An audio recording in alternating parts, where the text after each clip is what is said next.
Cristiano Ronaldo breaks Euro record to save Portugal in Group F. 1. Cristiano Ronaldo arrives at the Euros to save Portugal.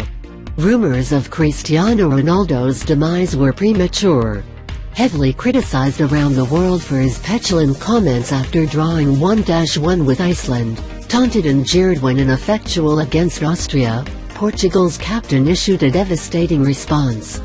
With 2 goals, 1 assist and an increasingly inspirational performance, he rallied his nation against a relentless Hungarian side and dragged them to the next stage of the competition. His double to save his country from the brink of elimination was outstanding and record-breaking. He's the first player to score at 4 European Championships. Earlier in the day, Ronaldo had tossed a reporter's microphone into a lake, a forthright way to signal that he was in no mood for distractions. Other Portuguese reporters, careful to keep their equipment safe, had noted that he looked despondent in training this week, and when he started the game slowly, their worst fears appeared to have been realized. Marked tightly by Adam Lang, he found it hard to break free, and when he did, he encountered heavy treatment. He was chopped to the ground as early as the 5th minute by Roland Yahash, and it wasn't the last time. His frustrations were exposed just moments later when Nani broke on the right, but failed to get across away before the ball went out for a corner.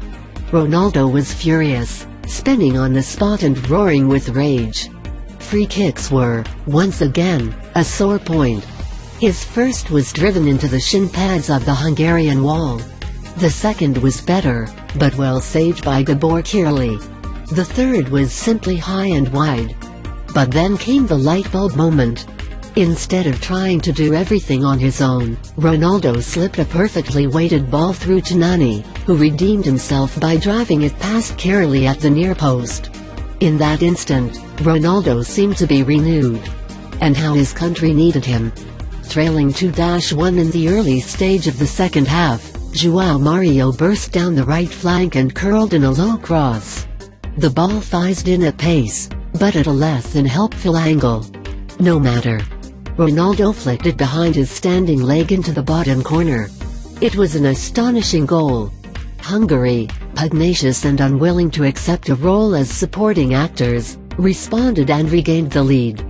But Ronaldo wasn't giving up either.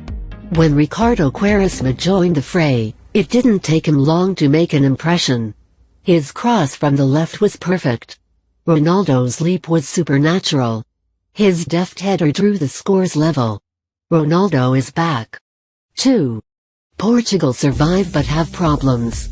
Portugal emerge from Group F and will now face Croatia in a tantalizing clash in the round of 16, but it could so easily have been different.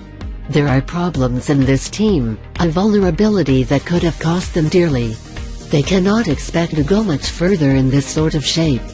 Manager Fernando Santos had declared his confidence in his team, and his star player, before the game and kept his changes to a minimum. The injured Rafael Guerreiro was replaced by El Azu, while Quaresma was dropped to facilitate a return to 4-4-2 with a diamond midfield. But while all the pre-match attention was focused on the front line, the real problems were behind Nani and Ronaldo. With João Moutinho pushing up from midfield, the only protection came from William Carvalho, all too easily bypassed by Hungarian counterattacks. Pepe and Ricardo Carvalho did their best to repel intruders, but with limited success. And no one could stop Zoltan Jera from thundering Hungary into the lead. Frustration began to tell. Players gesticulated at each other in fury whenever a move broke down, a frequent occurrence. Coach Santos made changes at halftime. Off came Moutinho and on came the more dynamic Renato Sanchez. But Hungary were leading again within a minute of the restart, a Balázs Sujuk free kick taking a wicked deflection off André Gomes in the wall. 3. Hungary emerge as a credible threat. Hungary are the dark horses that no one saw coming. And they continue to astound. Already safely through to the next round, manager Bernd Storck made 5 changes to his team here in Lyon. Every Hungarian with a yellow card to his name was duly withdrawn to ensure that they wouldn't be banned for the round of 16. And even with a weakened team, they made it hard for Portugal. Veteran Gera, 37, became the second oldest player to score in a European Championship in spectacular style, smashing home the ball from outside the area when Portugal failed to clear a first-half corner. Nani responded, but Hungary were level again early in the second half when Sujuk smashed home a free kick. You would think that the fight would have drained out of them when Ronaldo executed his moment of genius, but 5 minutes later they were ahead again, another effort from Sujuk finding its way past Rui Patricio, this time with some help from João Mario. They never stopped working, never stopped trying to test the Portuguese. Their ferocious supporters, dressed in black and massed behind the goal, were like an army of mortar, pumping fists and booming drums. They have been a welcome addition to this tournament. Their opponents, the runners-up in Group E, in the next round should be careful. In this sort of mood, they won't fear anyone.